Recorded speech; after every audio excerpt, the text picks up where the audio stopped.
Lauren, it does appear we're on YouTube now.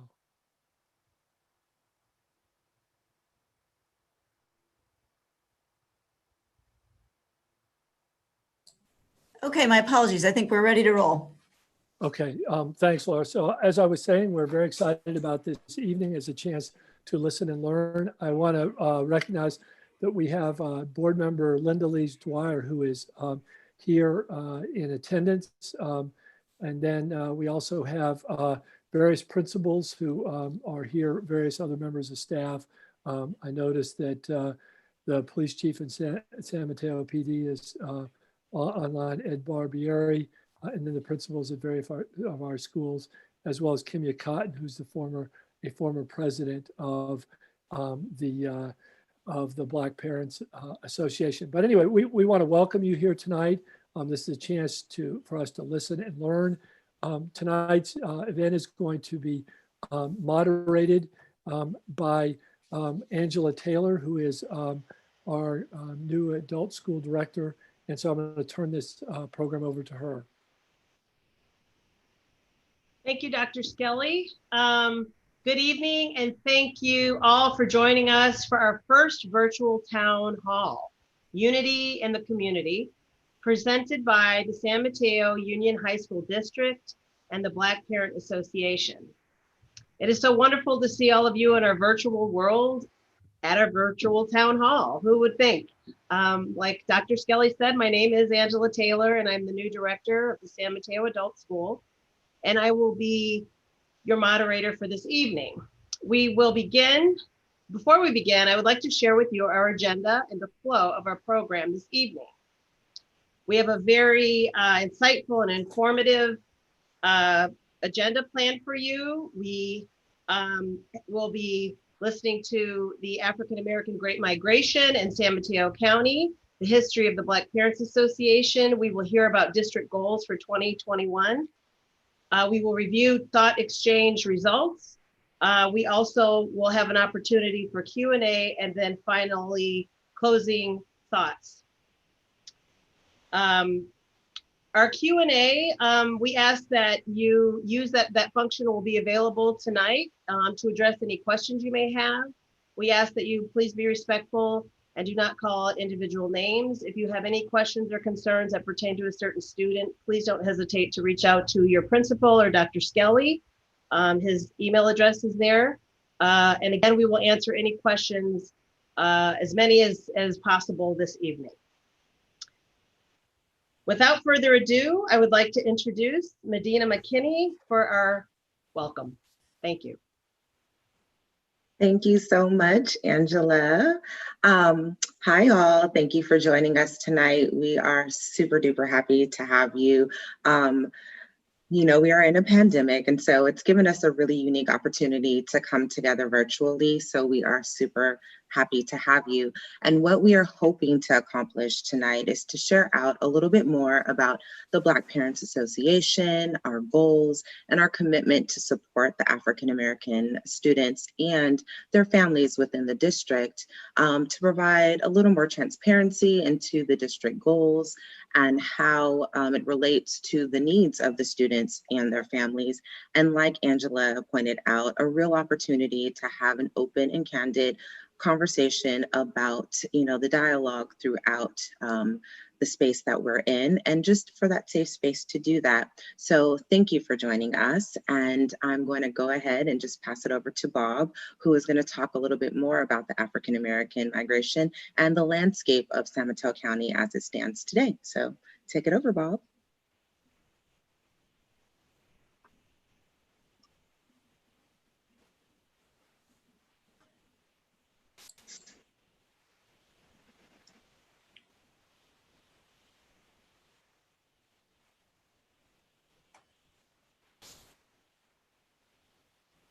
Okay, it looks like Mr. Griffin might have fallen off of the call. I will attempt to bring him back.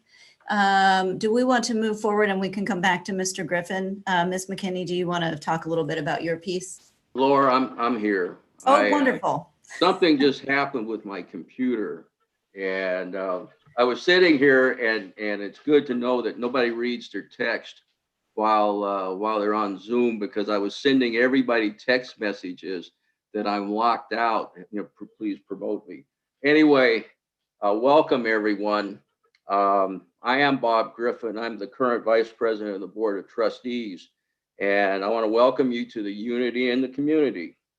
I hope that this will mark the start of an important collaboration in our district, and I look forward to actionable items coming out of this and subsequent town hall meetings. I've only got 3 bullet points to talk about, and I will try to hold it down to less than 3 minutes. First, why am I on the board? I am the first African American to serve on this board, and I've served on it for over 24 years. I originally got on the board because many years ago, I had a nephew who was living with us who went to San Mateo High School. He was walking in the front door and walking out the back door just as quickly as he could. He, like so many other African Americans, was being underserved. Years later, we had another nephew that lived with us. He went to Hillsdale. He was more focused and more diligent. Both of them graduated from the district. One is now in sales, married with children. The other is a lawyer in DC, and he went to Howard and will not come back to the West Coast. Both of them experienced adversity related to racism in this district. That's not anything novel, but it's something that I think was personal to us. If you look at the comments I've made previously, very public, about COVID-19 pandemic, it's magnified the inequities in our society, including healthcare and jobs, housing and education. And I think these inequities continue to grow as we get deeper into the pandemic. If you look at the slide that's up, we're going to talk about the changing demographics. The data is summarized there. It's limited, but I think it's still useful. If you look at, or if you consider, African Americans make up 13.4% of the population of the United States. And that's the census data. It's relatively current. You could look back historically, imagine that we have made up about that percent. If you look at the African Americans in San Mateo County, probably, I don't know that it reached its peak, but if you see the trend from 1960, we've represented about 2.4, just in the low 2s of the population of San Mateo County. If you look at the enrollment data for San Mateo High School, which is even more limited, you could see that African American students in 80 represented 3%. And this year, I think there's only maybe 76 or 69, but they represent 0.8% of our almost 10,000 students. I think the thing there, if you look at, there was a great migration that occurred, and people came out, African Americans came out of the South, some 6 million from 1910 to 1970. My parents both came to California, as many did, as a result of the Great Migration. My father is from Tuskegee, Alabama. My mom is actually, her family's from Arkansas, although she was born here. San Mateo and San Mateo County were largely segregated as that migration occurred. The biggest single, well, it wasn't a biggest single reason, but there were several reasons why San Mateo and the county were segregated, as was much of the nation. And that all related to restrictive covenants on housing, biases, and employment practices. And so, and in the 60s, we were all clustered in towns. We lived in San Mateo on Claremont Street, but the African Americans found themselves clustered in places that all had geographic names to them: East Palo Alto, East Menlo Park, and then East Side San Mateo. My mom went to San Mateo and got out pre-war. I went in the 60s. In the 60s, the African-American population was largely was concentrated at San Mateo High School. If you look at the present day demographics, you'll see that the total African-American students are now dispersed across all the schools in the district. And I think a lot of that has to do with the changing housing patterns that we're seeing. Now, also what I see what I call a reverse migration, where people are particularly leaving the peninsula.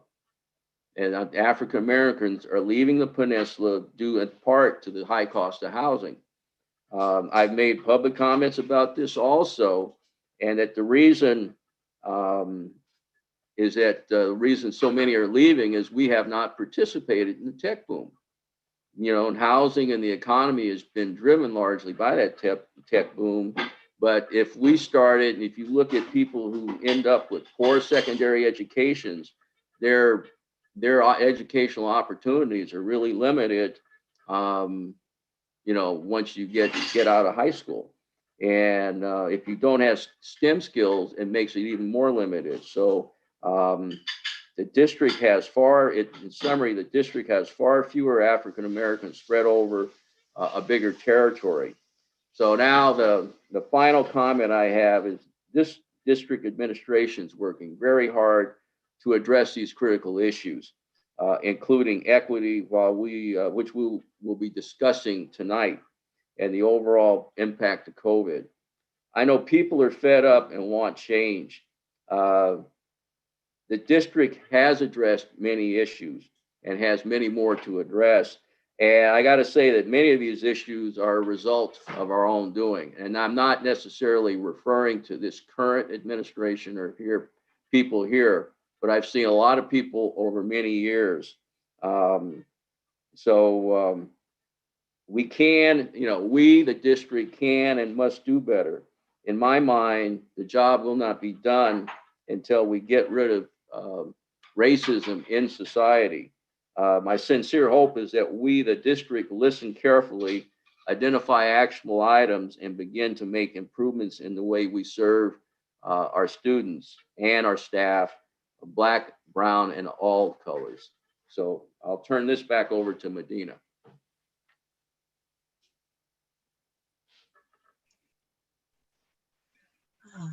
Thank you so much, Bob. That was insightful and really appreciate that. I actually had to take some notes. So talking a little bit more about the Black Parents Association and its beginnings.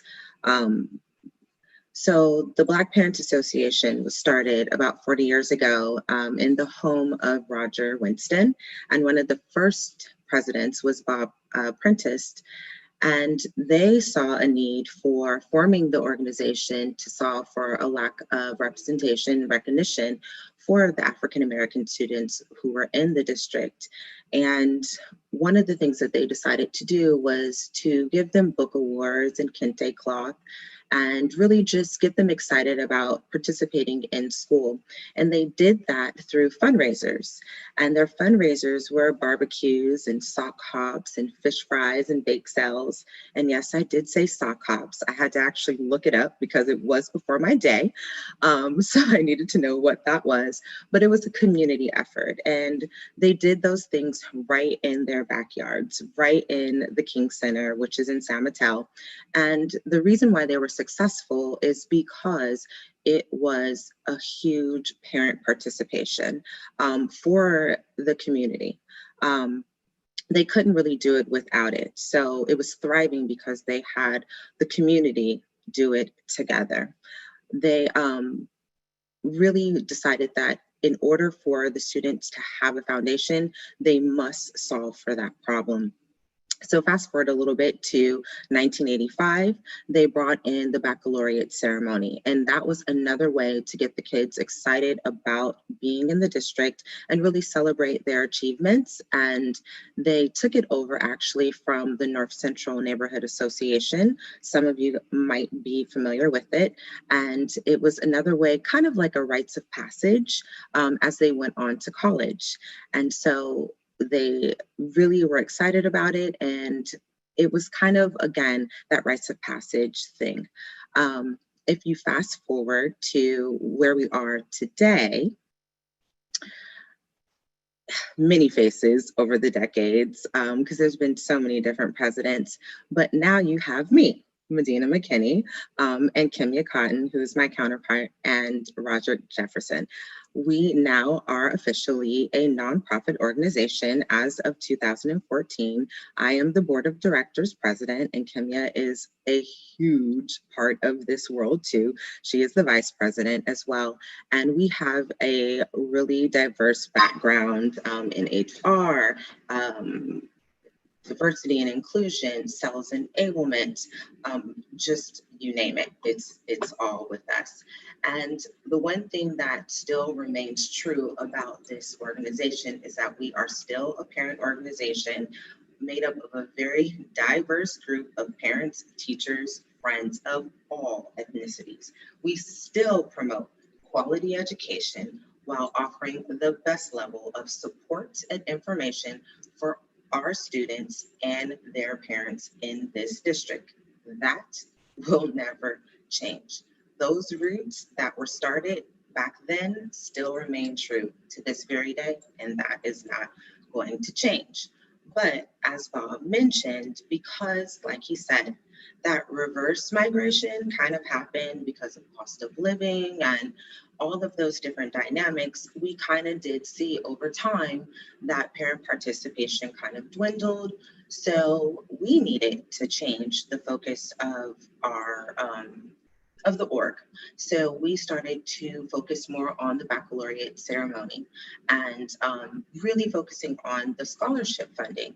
So in the last 6 years, we have been able to raise nearly $100,000 in scholarship funds for 57 graduating seniors on their way to college. And that has been truly one of our greatest gifts for this organization. And we're really, really proud of what we've been able to accomplish in this time. So as we look ahead, we do realize that what we have been doing over the last, 6 to 9 years may no longer fit, and we need to kind of embrace the digital age.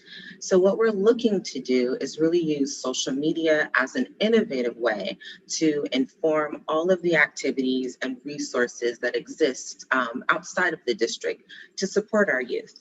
And we are partnering with our sponsor partner to fundraise and raise additional funds to bring networking opportunities and educational endeavors for our youth to really stay connected to them. So we're talking about using like our Facebook and website and Instagram to really stay connected. And one thing that I'm really excited about is that this year I'm participating in the Equity Advisory Committee and doing work with them. So more to come on that. And if we have the bandwidth and the resources, something that we would really like to do is bring on presenters to talk about things like the road to college, financial literacy, and more. So we're open to suggestion there if bandwidth and resources permit. So more to come. Now, this last bullet, this is where that quote, many hands make for light work, comes into play. This is where it takes you all. We really want to create an opportunity to build community, to build tribe within the district for our youth and the families. But it truly takes all of us together to support this vision and this mission to do it together, because without all of us working together, it really doesn't come to fruition. So we're really hoping that as we do more of these town halls and truly work together, that we can support one another and build a really strong community for our kids and for you. So thank you for listening. And I'm going to hand this over to Superintendent Dr. Skelly to talk more about the district's goals.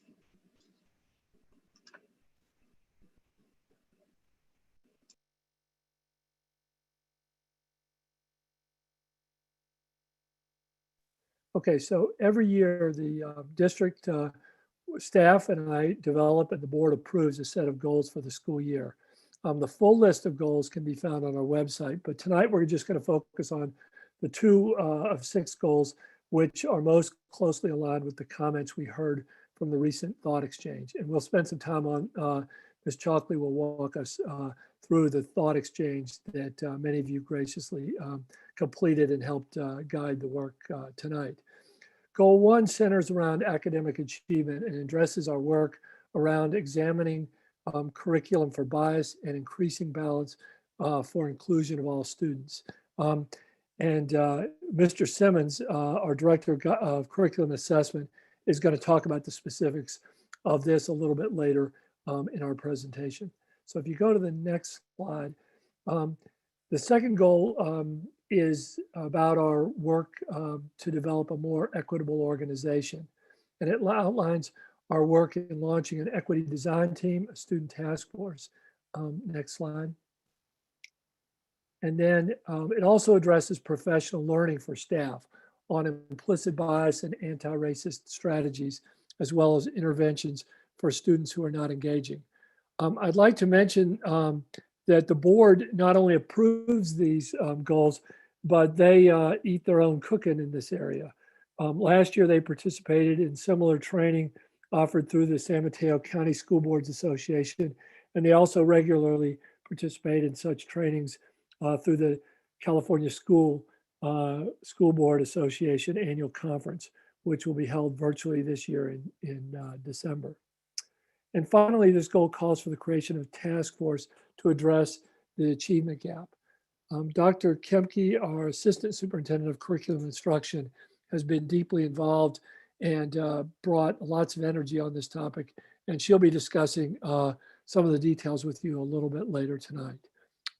So next, I'm going to turn this over to Laura Chalkley, who's our Director of Communication, and she'll review the thought exchange material that you completed. And this represents a summary of the input that we received. Hi, everyone. I'm so pleased to be here with you tonight and talk a little bit about the thought exchange that many of you hopefully completed. So we asked in our thought exchange, what are some impactful actions that the San Mateo Union High School District could take to better serve its African-American students and families? And the full report was sent out district-wide, but it's also posted on our website. So our website is www.smuhsh.org, and it's on the BPA website, so it's /BPA. Tonight, we're going to focus on the top 3 themes that were most highly rated in the thought exchange. So first, I want to give you just kind of a bird's eye view of participation and who was involved and how many folks, that sort of thing. So we had 48 participants in the thought exchange who shared 62 thoughts. And of those 48 participants, they gave 657 ratings of their own thoughts and other people's thoughts. We heard from 78% of the respondents were parents, 12% were students, and 10% were staff or other. And then this is the sort of bird's eye view of participation by school. I'll give you just a minute to glance at that. And this is also, the full report is online. And then here is a bird's eye view of by grade level. So we did have participation across all grade levels, even from some of our partner district schools, which we were very pleased to have them involved as well. So we asked a few questions because we really wanted to get a sense for the whole child and the people who were involved in responding in the survey. So what we learned is that 69% of the students responding are involved in intellectual extracurricular pursuits or musical endeavors, or their club or fraternal members. 63% of the respondents are scholar athletes. 46% are volunteers or involved in community service. And 36%, so over a third of the respondents, have a job in addition to going to school. So these are the top 3 ranked thoughts out of all of the thoughts that were shared in the Thought Exchange. So the first is incorporate African American figures into all aspects of the curriculum at all times of the year, rather than just Black History Month. There have been important African American contributions in all areas, including the arts, the sciences, literature, etc. That should be highlighted. The second ranked thought was speak openly and freely about topics such as unconscious bias, and perhaps even invite a guest speaker or panel in to address the topic. Many are unaware of the biases they possess. Greater awareness brings greater understanding and improves communication. And the third most highest ranked thought was curriculum needs to be more diverse, highlighting, for examples, Black literature and other minority authors in English. It is to the benefit of all. So then what we learned from the thoughts is we were able to see some themes emerge. And so these were the top themes in this bar graph that emerged from the thoughts that were shared. So the top theme was anti-bias and anti-racist training, the need for that. The second highest theme was curriculum, and the third was staffing. So those are the 3 that we're going to focus on today. You can read the full report and read more about the desire for networking and mentoring opportunities, anti-racism in the community, and some other thoughts. So the top theme was anti-bias and anti-racism training. So the top 2 thoughts within this theme were also top thoughts within the top thoughts. And so I won't reread those, but then the third thought in this topic or this theme was students should receive unconscious bias training. Many students do not think of themselves as racist, but contribute to a racist environment by making assumptions that perpetuate stereotypes and myths. So with that, I'm going to turn it over to my colleague, Dr. Julia Kemke, and she's going to talk a little bit about her work in this area. Good evening. I'm so very honored to be here and to be part of this panel. So the first thing I wanted to speak to was in starting the work around rooting out our biases, we need to first call out what we're aspiring to. And so last year, through the work of some people coming together and talking about what is our vision for our students in our district, we came up with an equity vision. And that is that all students will learn in a safe, inclusive, and equitable environment that validates, respects, honors their unique backgrounds, interests, and identities. We know that we have work to do in order to get us to this vision for all students. And so the way that we go about doing that work is through our mission, and that is that we will continually identify, disrupt, and eliminate institutional biases and barriers to ensure that all students have the skills and knowledge to thrive physically, emotionally, and academically. And I think it's really important to call out that these are just words. There has to be some actions and some true work behind them for us to get closer to our vision. And so I'm going to speak a little bit about that work. It is ongoing and we still have more to do. And we've learned some from what all you shared in the Thought Exchange. So in the last year and a half or so, we've partnered with the National Equity Project, and they've provided trainings to our district and school administrators, walked us through their Leading for Equity Institute, as well as helped us understand how the history of schooling has been based on kind of some racist assumptions about how students learn. And so thought a lot about that as a team, and we continue the work with them. In fact, we had a training with them this afternoon. The National Equity Project has also done trainings with our staff, which has included our teacher leader, instructional coaches, so that they can support teachers in developing culturally responsive instructional strategies. And we've also had trainings for some of our classified staff. As Dr. Skelly mentioned, we also had training with our Board of Trustees, and that work was done through the San Mateo School Boards Association, and the equity leader there, her name was Nicole Anderson, and she was very thoughtful and thought-provoking in the work that she did with us. The other work is engaging our community and staff stakeholders in encountering some of the issues that happen when you do have a system that's not serving all students. And that's the work of the Equity Advisory Committee that Medina spoke to. We're very glad to have her as a member of that team this year, and her contribution has been great. We are taking more participants, so if there are some folks on the line that are interested, you can reach out. And the final team that we just begun, they've just had a couple of meetings, is actually a student-led equity team, and that is made up of students from across the district. And they're focused in on developing an administrative teach-in, so they'll bring some recommendations to our administrators on how we can better serve them. You can go to the next slide. And so some of the work going forward, acknowledging that this all is ongoing work, is that we'll have a board study session on November 19th. This is going to be facilitated by the National Equity Project. And we anticipate that we'll continue some of that work with the board and the National Equity Project as we move into the next part of the year. And then as I mentioned, our student equity team is preparing for administrator teach-in, which is happening that same week on November 17th. And then from additional input from this convening, we'll identify other strategies that we need to take.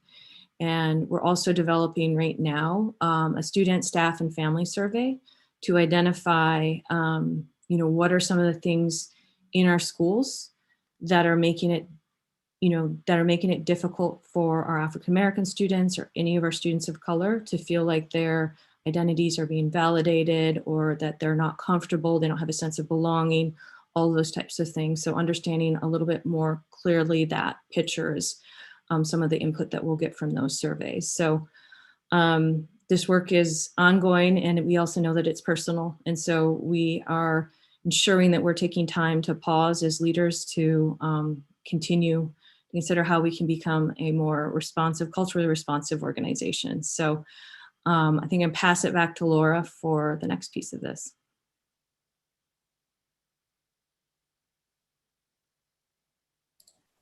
Okay, so the next highest rated theme was curriculum. And the highest rated thought within that theme was also one of the top thoughts. So I won't reread it, but it has to do with incorporating African-American figures into curriculum year-round. The second thought is curriculum needs to be more diverse, highlighting, for examples, Black literature and other minority authors in English. It's to the benefit of all. And then the third was, I think that African-American leaders and inventors and how they help to shape America's history should not just be taught in February, but all year. Because traditional taught Black history in schools focuses on the same small portion of Black leaders, inventors, and heroes for just a month. So these are the top curriculum thoughts. With that, I'm going to hand it over to my colleague, Brian Simmons, who is the Director of Curriculum and Assessment, to talk a little bit more about what we do in curriculum. Thank you, Laura. Hello, everyone. My name is Brian Simmons. I am the Director of Curriculum and Assessment for the district. I've been here for about 5 years. While we still have work to do, significant work to do to ensure that we have as inclusive and representative curriculum as possible in the district, this slide kind of lays out the key initiatives underway. Certainly this year and for the last couple of years in our humanities courses, to ensure that they reflect the experience of African-American and other historically underrepresented students and groups in the historical narratives, as well as the fiction and nonfiction text that we read in our classrooms. In social science, we have been implementing a district created ethnic studies curriculum at a few sites as a pilot. It actually started at Cappuccino a couple of years ago, grew to a few more sites last year, and then this year we are implementing it at all 6 comprehensive sites and Peninsula and it's a compulsory class for all of our 9th graders. In addition, the district has a goal of addressing the cultural relevance of all of our core courses in social science, as Superintendent Skelly indicated when he spoke about the general district goals. This work will be undertaken by our teachers, certainly first and foremost, and certainly our teachers of color on staff, in collaboration with external consultants, as well as students and families throughout this school year. Finally, we've also reviewed and had approved by the school board in 2018 a set of culturally relevant novels outlined on the attached hyperlink. So you can go to that hyperlink and sort of see the overall list, and also some information about those texts in particular. They are from a diversity of experiences across the spectrum of diversity in America and the world. But we are, and while we have work to do, we are taking very seriously this work to reflect the diversity, the full diversity of our student population, and are committed to more fully reflecting the important contributions and issues that have been raised by historically underrepresented groups, and certainly much more than just during Black History Month. And now I'll hand it back to Ms. Chalkley. Thank you so much. So the final theme that we'll be looking at tonight is around staffing. And so the top thoughts were: students should be exposed to more leaders of color. Students need to appreciate the value of activism and social justice in improving the community as a whole. The second thought was increase the percentage of Black teachers. It is important so that the kids have a representation of an administration that looks like them. And then finally, I believe the district needs to make an intentional effort to hire more diverse staff that is representative of the students it serves. It is important for students not only to see themselves and their teachers, but it's important to the fabric of the community that diversity is evident. So with that, I'm going to turn it over to my colleague, Dr. Kirk Black, who will talk a little bit about staffing. Thank you, Laura. Good evening, everyone. Yes, but all of those things have been district goals for the last few years, both written and verbalized at meetings and, of course, in our actions. We've been successful in bringing on a diverse group of new employees from the leadership, like Angela Taylor, who's moderating tonight, through the teaching staff and our classified and coaching ranks. This slide here in front of you shows the diversity of staffing that we have as compared to our student percentages. We divided the staff up into classified and certificated, which includes management. We have work to do, and especially in our certificated staffing. It's difficult. We've had historically a predominantly white teaching staff, and our turnover in terms of retirees is about 3 to 4% per year.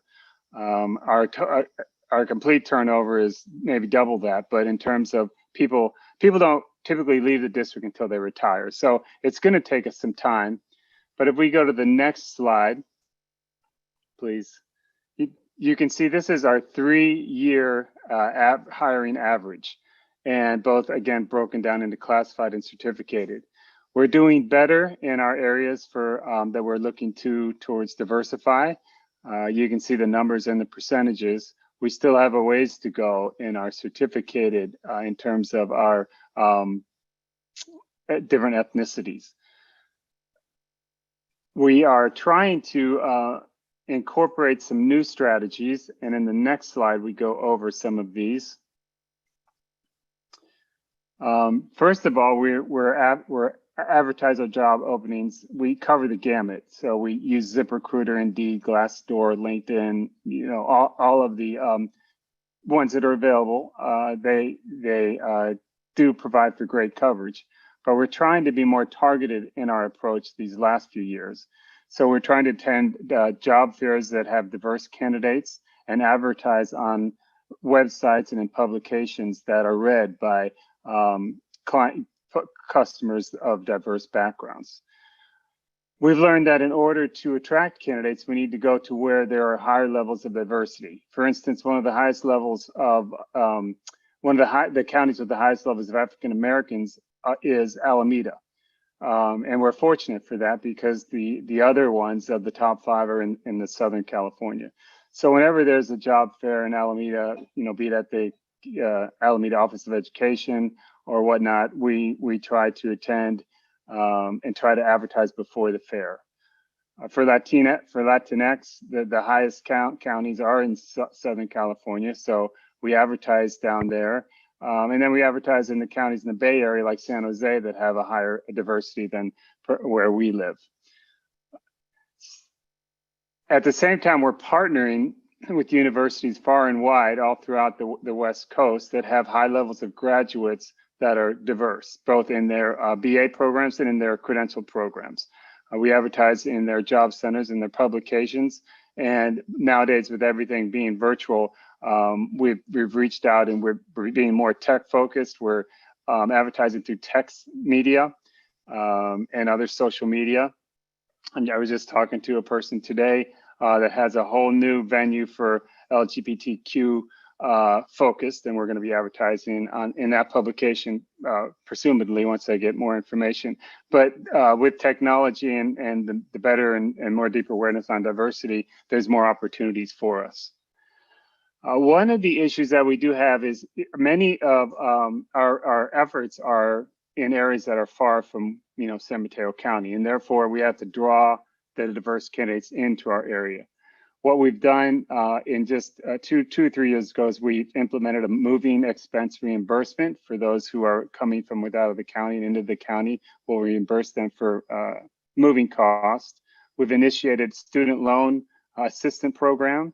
So for employees that are paying their student loans, the district matches their payments up to a maximum amount. Also, we're working with our unions to develop hopefully develop a signing bonus program to where people that are moving into the county and are faced with, first and last rent, security deposits, not to mention the moving expense, we could provide them with a bonus to get them settled in and to start working and to accept our job offer and help us diversify our ranks. One particular area of success that we've had is assisting our classified staff who are employees with us to move into the teaching ranks if that is what they like to do. And we do have many classified staffs who are instructional assistants whose goal is to be a teacher. And in the last 2 years, we've been able to hire 6 former instructional assistants as new teachers.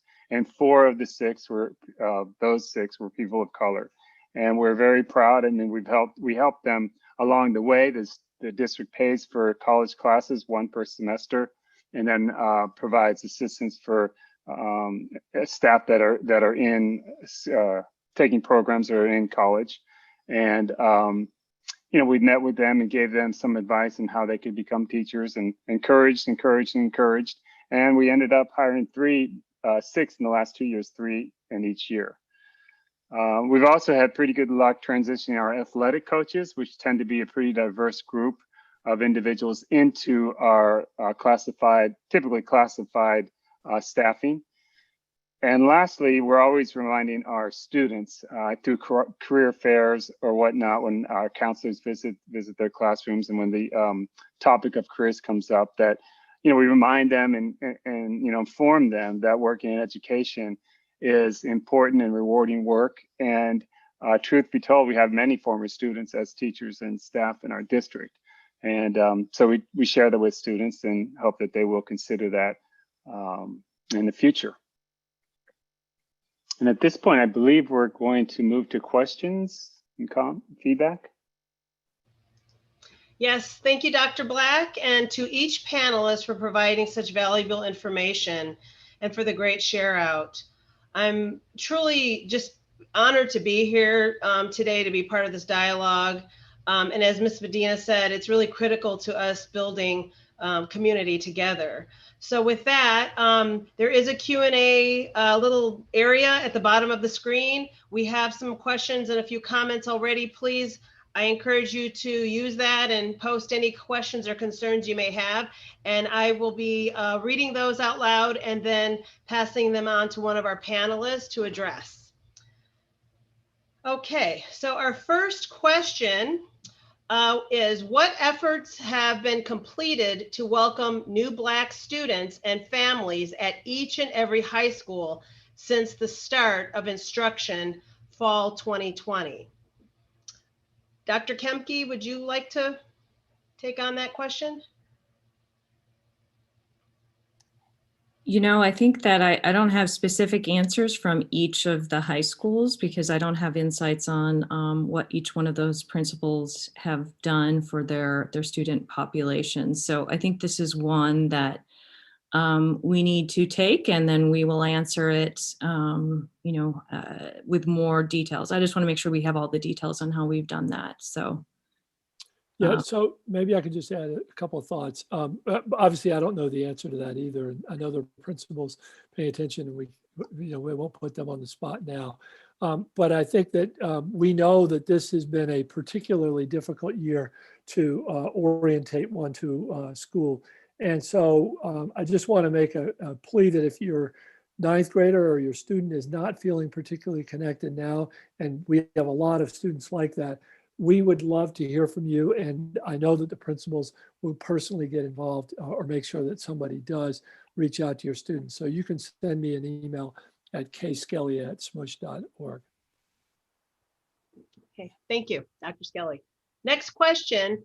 Given the current administration stance on training around critical race theory and diversity, how will the school district's work on equity and bias, particularly training, be impacted, if at all?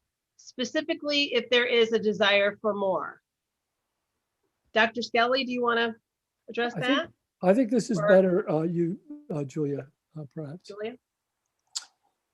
So I think what this individual is asking is, how will our work on equity and bias be impacted unless we fully embrace critical race theory and ideas around diversity? And what I would say is that we do fully embrace the critical race theory, and as well as, the need to disrupt the white supremacist culture that we know exists both in our community and in our schools. There's a lot of work to do in this area. And, as white people, I think we have, we have to figure out how to step aside. I see another comment here of like, how do we decenter some of the work that we're doing from the white perspective and not be around, how do we include the students, but how do we empower them to be, highlighted and as at the same level as all of, so that we're all at the same level. So that's what I would say, is that stance. I'm not sure on the perception of the stance, but I know that we're fully believe that, critical race theory is, something that we do embrace. Okay. Thank you, Dr. Kempke. This is a comment. Thanks so much for this opportunity to learn more about the efforts put forth by San Mateo Union High School District and the Black Parents Association. Mine is more of an observation than a question. I'm concerned that the perspective around equity and inclusion that I'm hearing is centered around whiteness. You just spoke to that. White people are the ones doing the including. I hope more acknowledgement around that issue and work will be done literally to decenter the white perspective while the work gets done. I think that's an important comment to make. Okay, next comment. I admire the mindset that racial equity work is something that happens with time. However, I wonder why change isn't happening more quickly. What are the impediments? As a teacher of color in the district, I have been told that change is slow because many conservative community members, parents are resistant to change. I would love comments on this. Which panelist would like to take that question and comment? Well, that maybe I'm going to ask Mr. Griffin if he wants to make just a couple of comments on that to start us off. Bob, no offense, you've been here longer than other people. Okay, well, thank you. I'm reading the question so that I make sure I answer it. The mindset that racial equity is something that happens with time. However, I wonder why change isn't happening more quickly. There are a lot of impediments, and I normally would try to organize my thoughts, but I just think the law and politics prevents a lot of change from happening. And the rest of the panelists can pile on, but I see us sometimes as being constrained by the education code, which is a very large, thick book with a lot of rules and regulations, and mostly tells you a lot of what you can't do and how you should do things.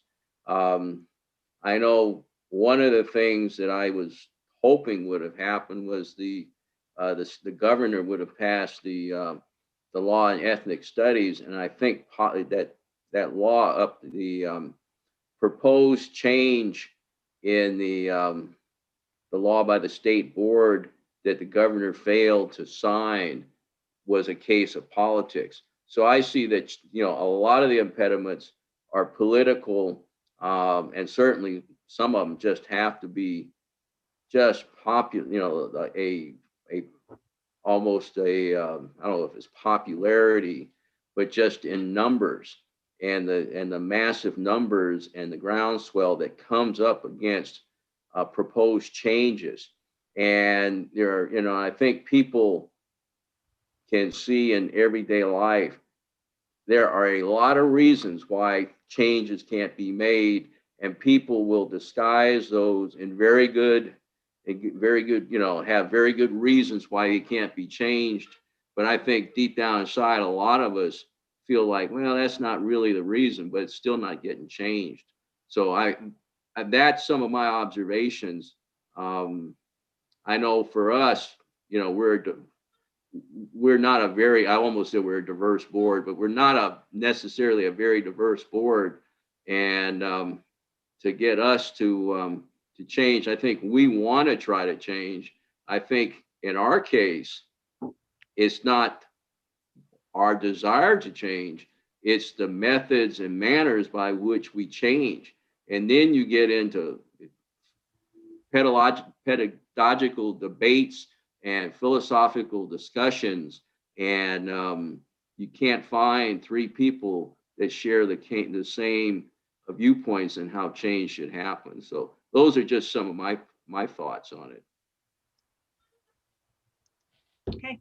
I can really just add, I don't know if you want to add, I would just quickly say, I think the other challenge we face, which I think is the reason why I actually work in the district, is that it is one of the few places left in California that's diverse in terms of the student population. But there are very few places in California now, unfortunately, resegregation has happened significantly in California. And at the same time, that very diverse student population makes for a very challenging set of outcomes, and how you make sure, because usually school districts actually have achievement gaps between school districts, not within them as much anymore in California. And so I think the challenge for us is we've got very, very different sets of families in terms of deans, in terms of access to information and college going expectations. And so I think we as a district are really looking to enact an equity agenda, right? Where we're putting in place the kinds of resources that all students need as much as they need, in a way that also though balances the competing interests of other parts of the community. So I think we are the right folks to try to really address a 21st century diverse group of students, to get them all to the same finish line, but it is not easy. And in many places, it's really not even possible anymore, because folks have essentially divided up and they go to different school districts. So that's my only other, I think that's one of the challenges as well, is that we do have a truly diverse student population. Okay, thank you, Brian. There was a quick question about the slide deck. Will we be able to access the slide deck? Lots of great information. Thank you for sharing and inviting the partner districts and our families. The answer to that question is yes, it will be available. We will definitely get that to you. Thank you. Okay, on to the next question. What's the status of canceling the contract with San Mateo Police Department and removing armed police from campus? How can you move more quickly on those top issues and themes? Perhaps not intentionally, but the undercurrent of all answers is we're already working on it and we're making incremental progress. How can you be more ambitious and move more quickly? That's the message from everyone who turned out for social justice protests this summer. Rapid structural change, not incremental change. Dr. Black, Okay, so or Dr. Skelly? I think this is more my my question, and Mr. Griffin, you can add as you want. The board made a decision, and when the when the pandemic happened and we made a decision to go to distance learning, that we would put on hold our contract with SMPD regarding SROs. And at that time, the board asked me to work with Ed Barbieri, the police chief, on this topic. And frankly, given that we're not in session, obviously we don't need SROs right now, and we haven't come up with anything or come back to the staff or to the board with a presentation, just because board meetings have had other seemingly more pressing issues, but that hasn't fallen off the table. I would ask that the person who asked this question could reach out to me. I think it's, if you would, and I'm happy to have a discussion with you. If I can add something, it's kind of interesting. I was out there with the superintendent marching down El Camino and, doing the best I could to protest. I brought this topic up at a school board meeting, and I actually framed it different. And it's not that I wanted to have the police with or without weapons on campus. What I said, and we need to examine how we spend that money and the kind of relationships we have, and how we get social justice, and how we bring people together. I'm not sure that you need SROs, and I'm not sure that there's not a better way to do what the SROs may be doing. Now, I know law enforcement has a very good purpose in our society, but we're focusing on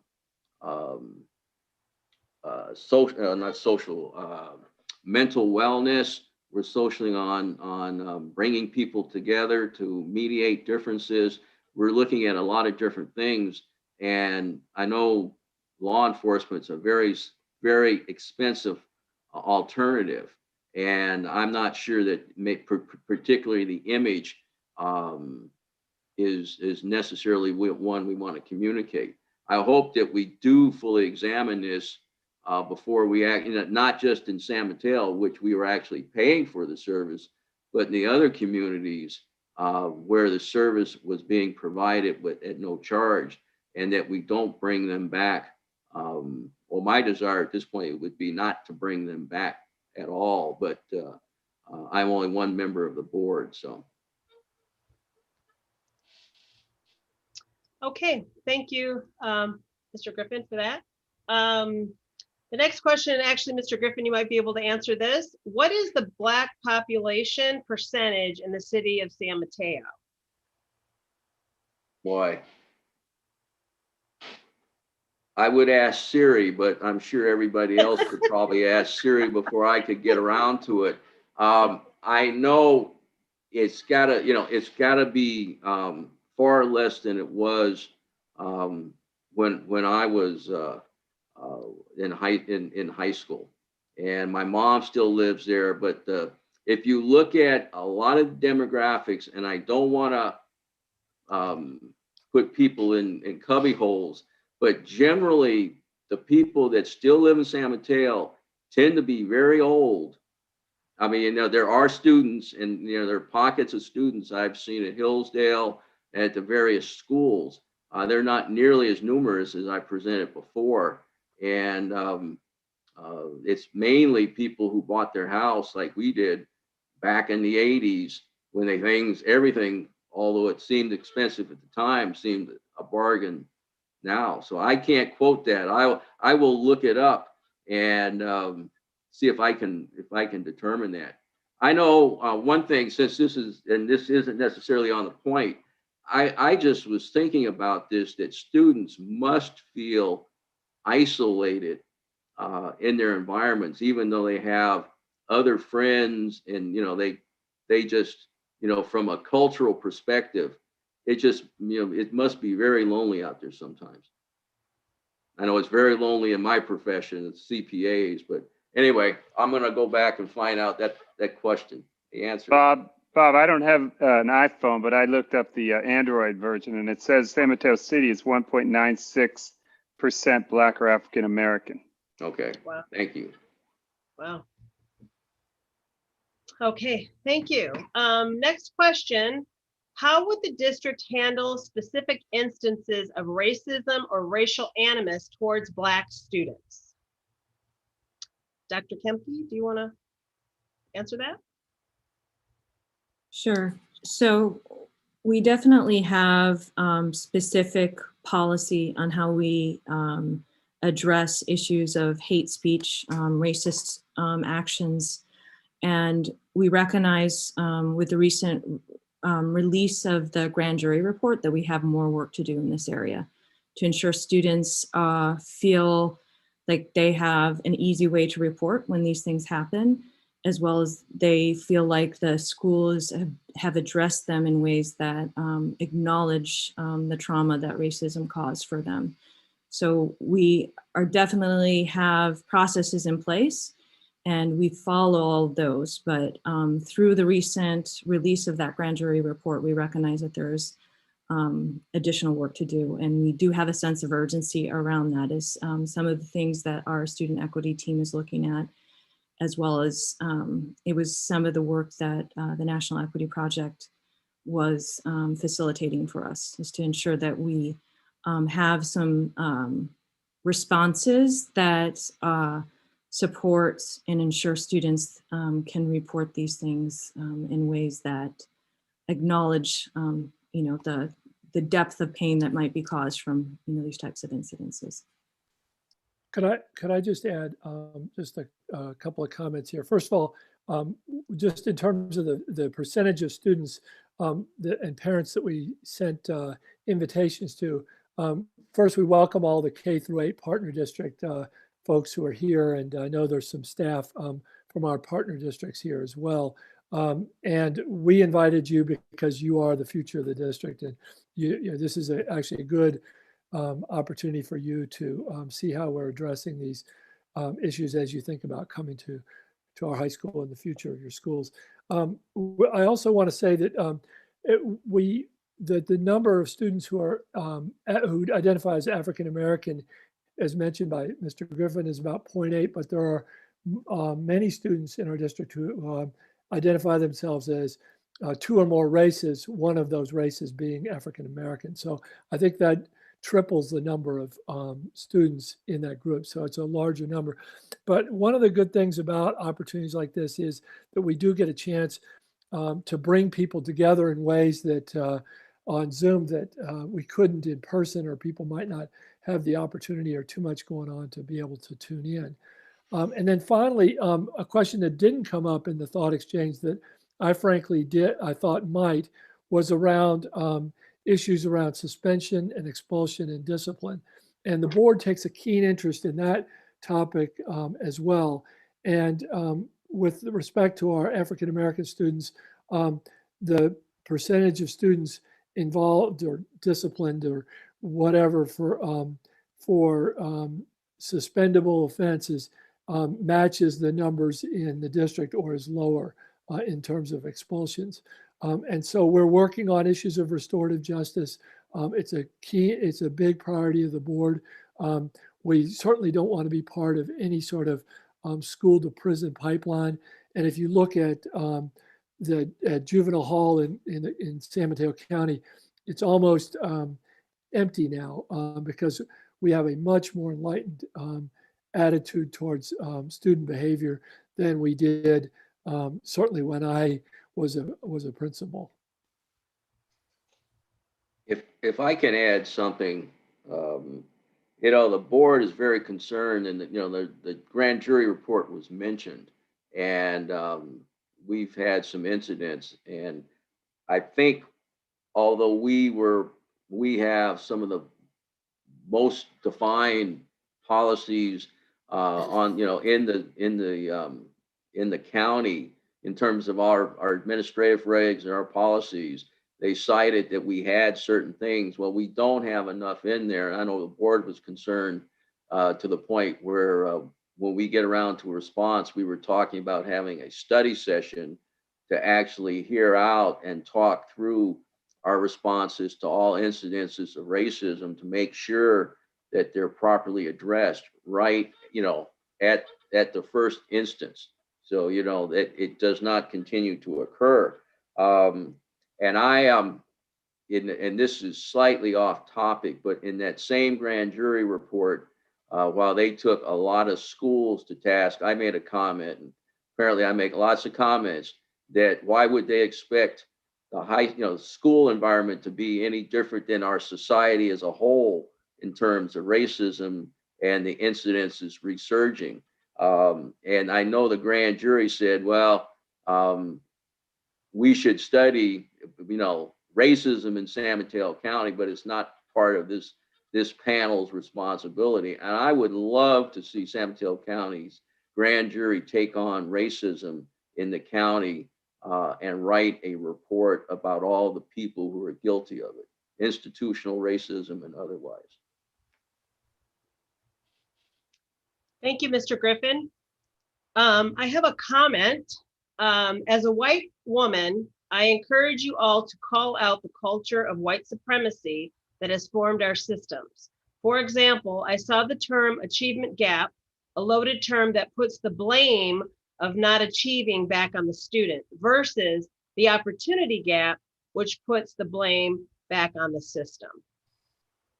Would anyone like to address that on the panel? I think Ms. Cleary, who offered this, maybe I shouldn't have named her, but I think she's spot on. I think we've tried to look for a better term. The opportunity gap, privilege gap, at promise. There's a lot of terms here, and we do want to shift. Her point is exactly right, that we need to put the blame back on the system. We live in a very unequal society. And that creates opportunity gaps. And we need to acknowledge that if we are going to address that and put the onus where it belongs. Okay. Thank you, Dr. Skelly.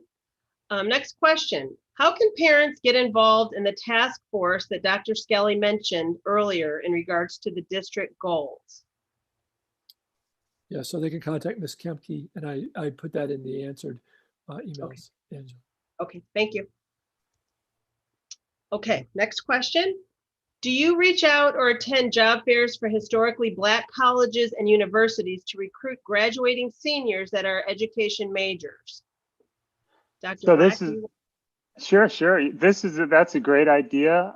We currently don't have an outreach to the historically Black colleges and universities, many of which are back east.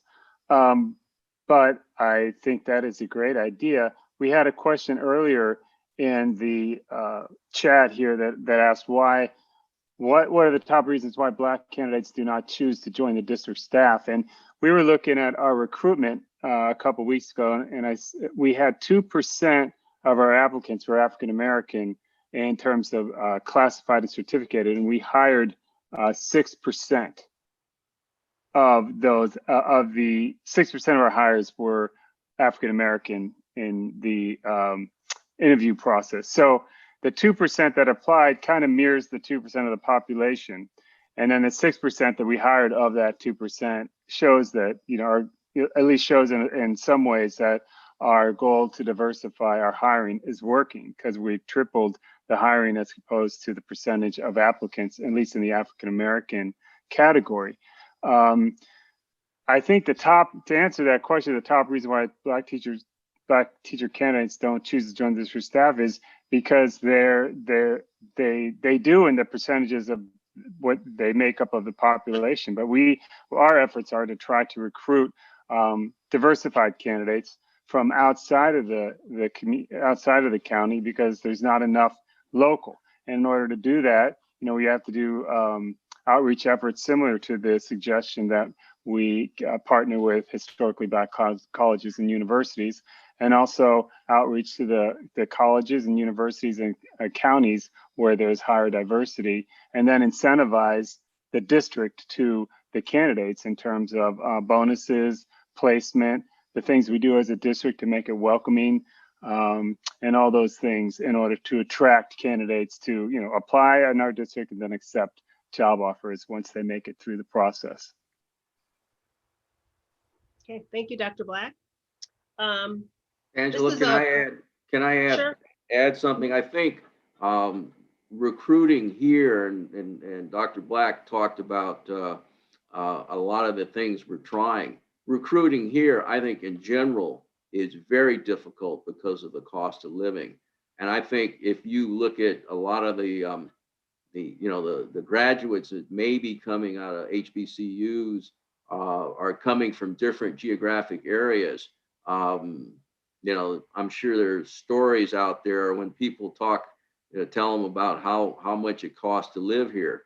There are a lot of other attractive places that they can go. And I think qualified educators, African American educators, are in big demand.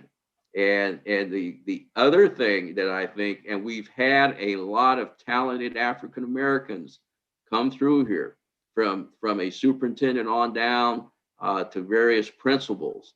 When we bring people into the system, either from another district, everybody is very ambitious. And I think, and this is, everybody can take it for what it's worth. People are ambitious. They want to move up in the ranks. They want to ascend. They want to improve themselves. And if there are not vacancies, and if you look at, we have a very stable administration, and we have long tenured teachers. The African Americans that want to be a superintendent, want to aspire to an administration, they're going to find opportunities other places that they might have to wait for longer here that they could get at another district. And this is not necessarily hating on the long tenure, because we do have people that work out here very successfully. And anybody is welcome. They can agree, and this is not about agree, disagree, but this is my perspective, having seen people come, with high expectations and leave the district and go other places and perhaps flourish, get that job they couldn't get here fast enough. Okay, thank you, Mr. Griffin. In the spirit of time, it is now just about 7:45. So we'll be wrapping up the Q&A portion and a few closing remarks in the next 10 minutes. So I will read this next, more of a comment. I am a Latino teacher in the district. I have used all formal channels to complain, for lack of a better word, about racism I have personally experienced. Those complaints are always dismissed. Would someone like to address that comment on the panel? I'm not aware of who that is, but I'd ask them to reach out to me directly. Okay.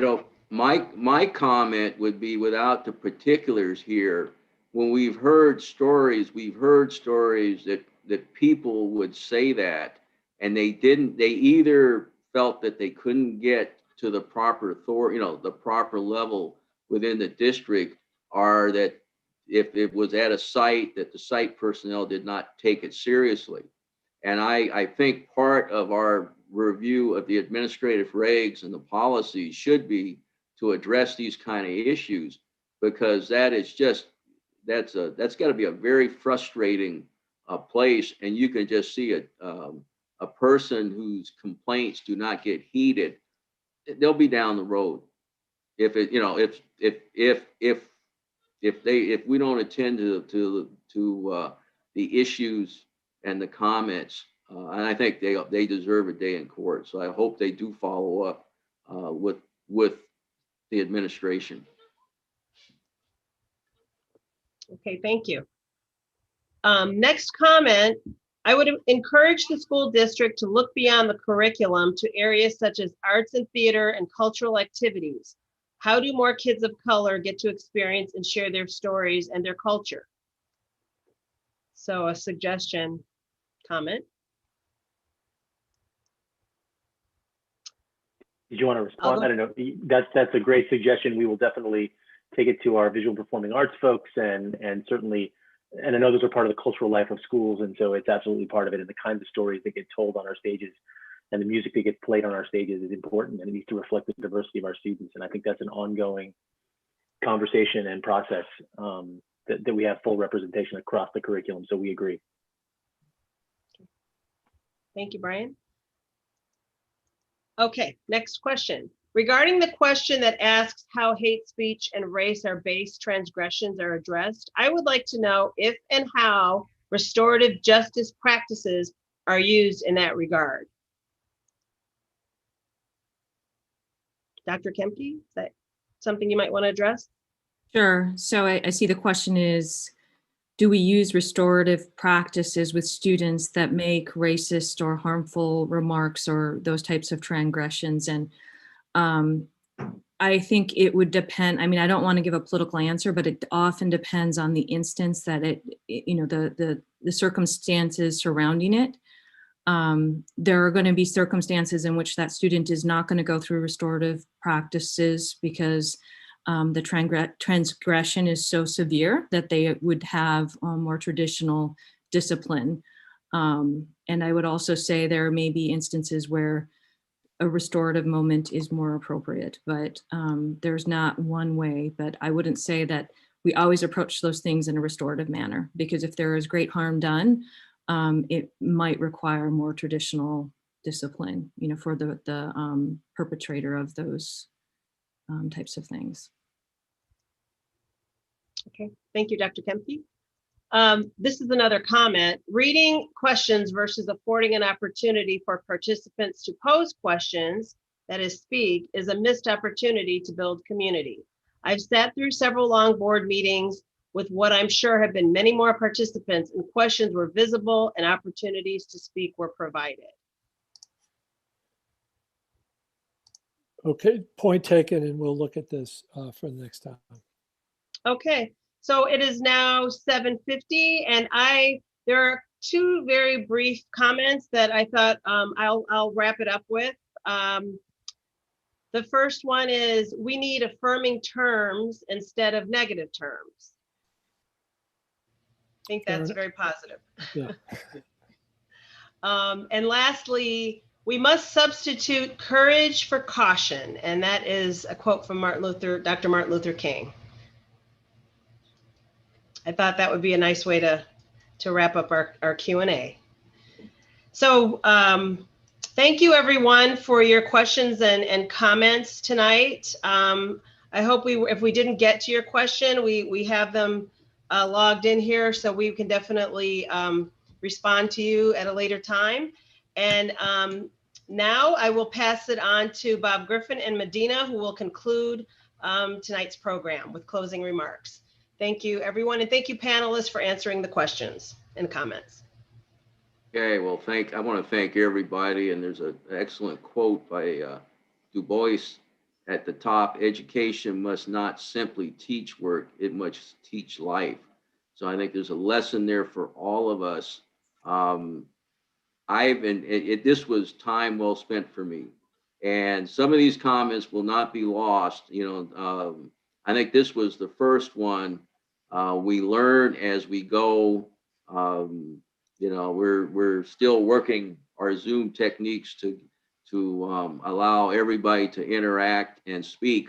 The next meeting is tentatively scheduled January 12th at 6:30.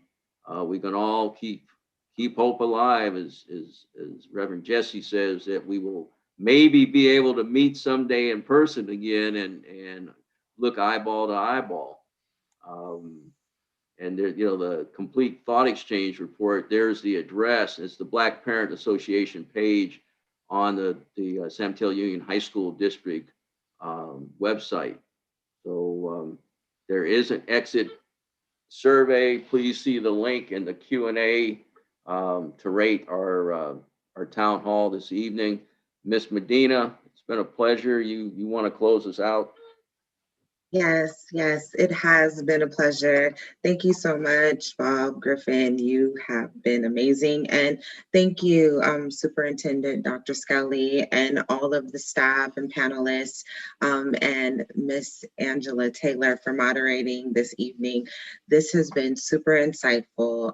I thank everyone for their time and participation and support and allowing for this space for us to do this. I am extremely and exceedingly grateful for it.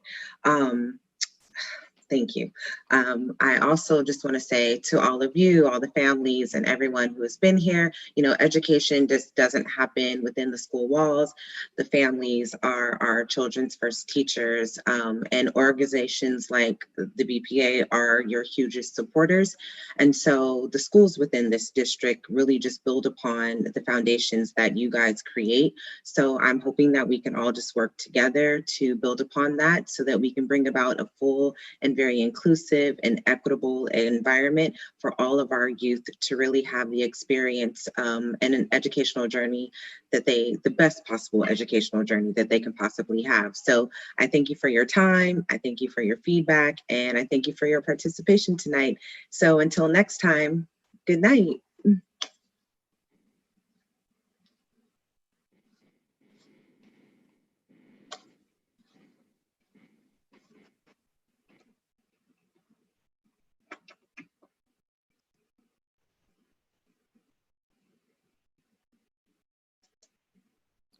Thank you, Laura.